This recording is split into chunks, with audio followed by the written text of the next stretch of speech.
Hola, ¿qué tal? Vamos a continuar con nuestra lectura de la obra completa de Sigmund Freud. Estamos en el tomo número 1, página 316. Continuaremos con la lectura de la correspondencia entre Sigmund Freud y Wilhelm Fliess. Ya llevamos un buen tramo avanzado. De hecho, ya estamos por terminar toda esta porción de la obra que, recordemos, fue publicada sin el consentimiento de Sigmund Freud. Me parece que la primera edición de estas cartas, su primera publicación al alemán, fueron publicadas por allá por 1950, obviamente después de la muerte de Sigmund Freud en 1939. Pero aún así, Freud sabía que su discípula, la princesa Marie Bonaparte, quería publicar sus cartas, y entre ellas el famosísimo proyecto de psicología para neurólogos. Si bien podríamos decir que estas cartas y el mismo proyecto forman parte de una elaboración que Freud no quería compartir con el mundo, los compiladores tienen, digamos, la idea, a veces cierta y a veces nos complica un poquito más, digamos, acercarnos al psicoanálisis, que esto nos va a dar una noción más completa, digamos, del desarrollo histórico de la obra de freudiana. No está, digamos, de más conocer todas estas cartas, conocer todo este contenido que Freud no quería compartir, les repito. Y, mm, de todos modos, ha sido un lindo trayecto hasta ahora. No hemos terminado todavía, nos faltan como 5 cartas. Yo le calculo 5 o 6 videos máximo y de una duración de no más de 15 minutos, el más largo. Esta es una carta, la carta número 84, la que vamos a leer hoy, que solo tiene media página, solo ocupa media página. Y esto sin, a ver, déjenme ver, creo que hay una, dos, 3, 4 notas de James Strachey, son las que alcanzo a ver. Bueno, además del título, que serían 5 notas de James Strachey de diversa extensión. No creo que nos tome mucho tiempo esta carta. Así bien, vamos a comenzar la carta número 84, que dice James Strachey, el compilador de la obra, está fechada en Viena el 10 de marzo de 1898. Como es un texto chiquito, voy a leerlo todo de corrido. Es solo un gran párrafo. Son más o menos unos 20 renglones, pero es un solo párrafo.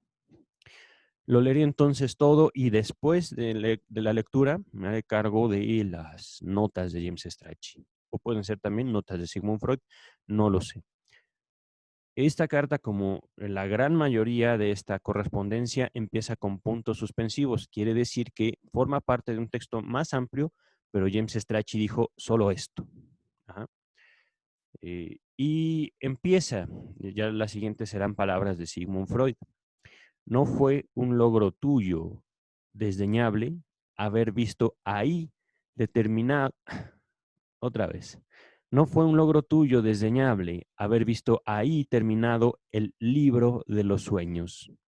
Es que ha vuelto a reposar y el problema, entre tanto, se ha ahondado y ampliado. Me parece como si con la teoría del cumplimiento de deseo solo estuviera dada la solución psicológica, no la biológica, o mejor, metapsíquica. Por otra parte, te pregunto seriamente si para mi psicología que lleva tras la conciencia, es lícito usar el nombre de metapsicología. Esto está entre comillas, metapsicología. Biológicamente, me parece que la vida onírica parte por entero de los restos de la época prehistórica de la vida, de 1 a 3 años, la misma que es la fuente de lo inconsciente y la única en que se adquiere la etiología de todas las psiconeurosis, época para la cual normalmente existe una amnesia análoga a la histeria, perdón, a la histérica. Vislumbro esta fórmula. Lo que en la época prehistórica es visto da por resultado el sueño. Lo que en ella es oído, las fantasías. Y lo que en ella es vivenciado sexualmente, las psiconeurosis. La repetición de lo vivenciado en esa época sería en sí y por sí un cumplimiento de deseo. Y un deseo reciente solo llevaría al sueño cuando pudiera ponerse en conexión con un material de ese periodo prehistórico.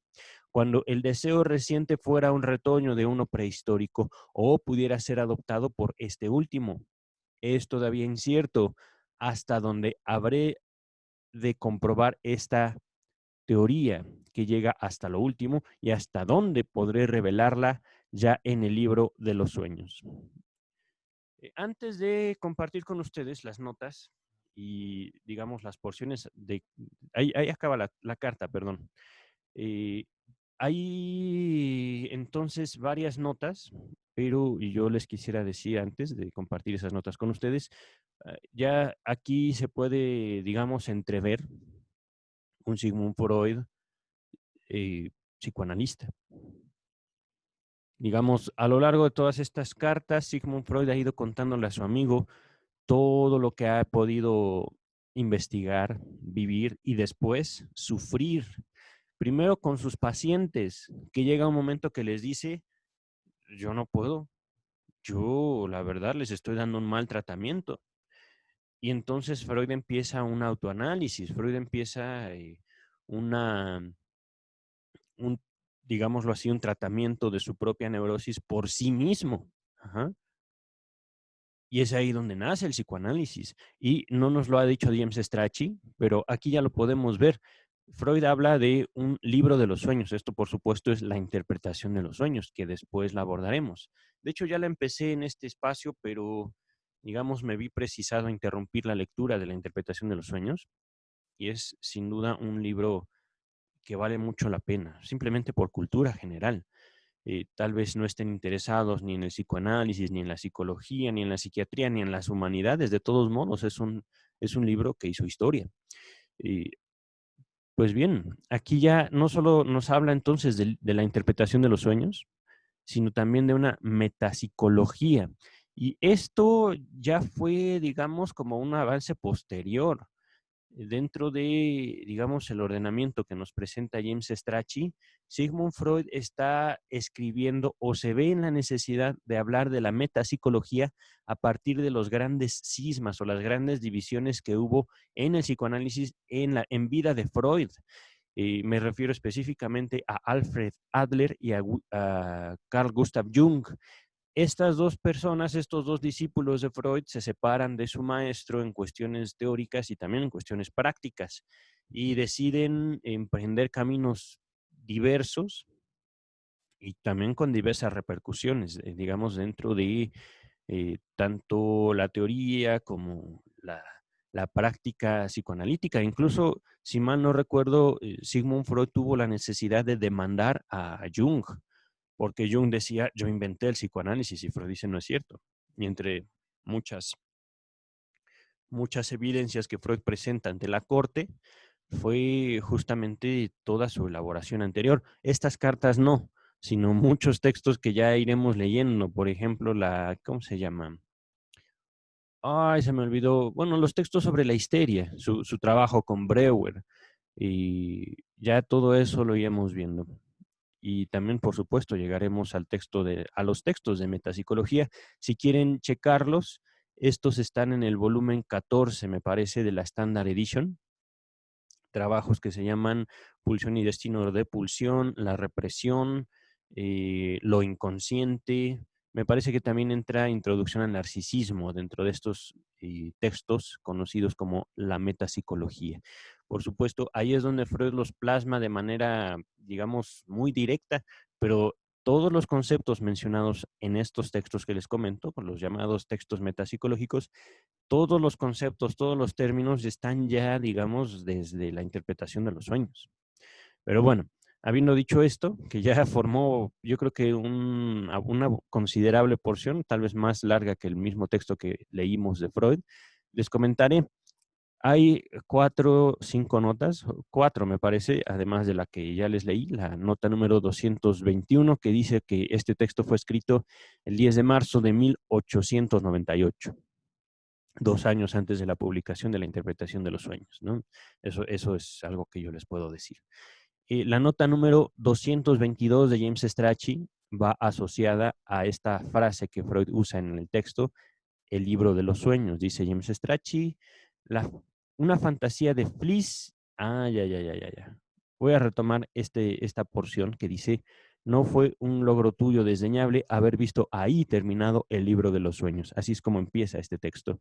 Y nos dice James Strachey, una fantasía de Fliss, quien la comunicó a Freud en una carta de la cual esta es la respuesta. Freud estaba absorbido a la sazón por la redacción de la interpretación de los sueños, donde se menciona la susodicha carta a Fliss como asociación al sueño de, entre comillas, la monografía botánica. Por supuesto, en la interpretación de los sueños hay muchísimos sueños y muchos sueños de Freud mismo, o de sus amigos, pacientes, etcétera. Ahora, al respecto de la nota siguiente, está asociada a la palabra metapsicología, que ya les había hablado.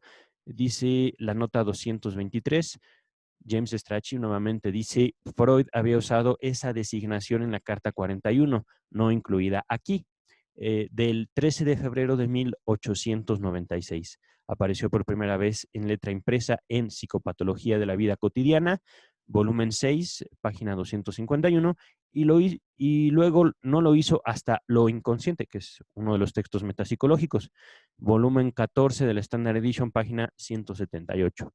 Después de este último trabajo, su uso fue frecuente. Ahora, al respecto de la palabra o la frase psiconeurosis, que Freud en la carta que acabo de compartir con ustedes nos dice lo que en la época prehistórica, esto es importante también, quería hacerles un comentario. Voy a retomar esa porción del texto. Dice Freud, vislumbro esta fórmula. Lo que en la época prehistórica es visto, da por resultado el sueño. Lo que en ella es oído, las fantasías. Y lo que en ella es vivenciado sexualmente, las psiconeurosis. Aquí, época prehistórica, vida infantil. No se me vayan por época prehistórica de dinosaurios. No. Está hablando aquí Freud de una época prehistórica en nosotros. Es decir, antes de la formación de la conciencia. Y esto es algo realmente notable, ¿no? En cuanto a la, ¿cómo decirlo? La propuesta humana del psicoanálisis, es decir, lo que el psicoanálisis considera es el ser humano. Y esto afecta, por supuesto, en la construcción de una memoria de acuerdo al psicoanálisis. Cuando dice aquí prehistórica, es, digamos, antes del yo, antes de lo que yo recuerdo, y por supuesto es toda la base de lo inconsciente. Entonces, aquí al último, cuando dice Freud, las psiconeurosis, nos invita James Strachey en la nota 224. Véanse las puntualizaciones anteriores sobre las fantasías en los manuscritos L y M. Esto ya lo he compartido en este espacio, por supuesto, los invito a verlo. Permítame un segundo. Aquí estaba haciendo una lista.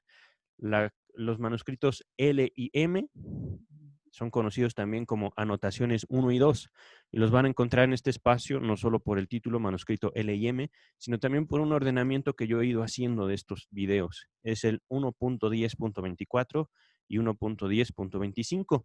Y yo personalmente les invitaría a ver desde el video anterior a estos manuscritos, que es la carta 61. En todas estas cartas, en todos estos escritos que Freud le envía a su amigo Wilhelm Fliess, digamos, viene como ligado a mi criterio, ¿no?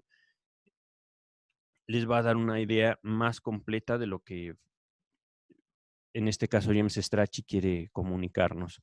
Y por último, esta frase, es todavía incierto hasta dónde habré de comprobar esta teoría que llega hasta lo último y hasta dónde podré revelarla ya en el libro de los sueños.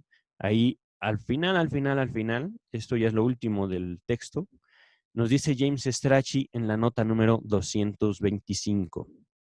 De hecho, la segunda parte de esta teoría fue incorporada a la interpretación de los sueños. Véase, Verbigracia, un conocido pasaje del capítulo 7. Esto lo encontraremos en el volumen 5 de la Standard Edition, páginas 552 y siguientes. Permaneció como un elemento esencial de la teoría sobre la formación del sueño, reapareciendo, por ejemplo, en una enunciación muy clara en el texto, un sueño como pieza probatoria. Esto lo encontrarán en el volumen 12, páginas 286 y siguiente, así como en la 14ª de las conferencias de introducción al psicoanálisis, volumen 15, páginas 206 y siguientes. Se habrá apreciado que en esta carta aún aparece seguir sosteniendo la etiología traumática de las neurosis. Véase una nota mía en página 302, es decir, en el volumen 1, la nota número 192. Y con esto termina la carta. Ha sido una exposición un poquito larga, pero espero yo que les sea de provecho.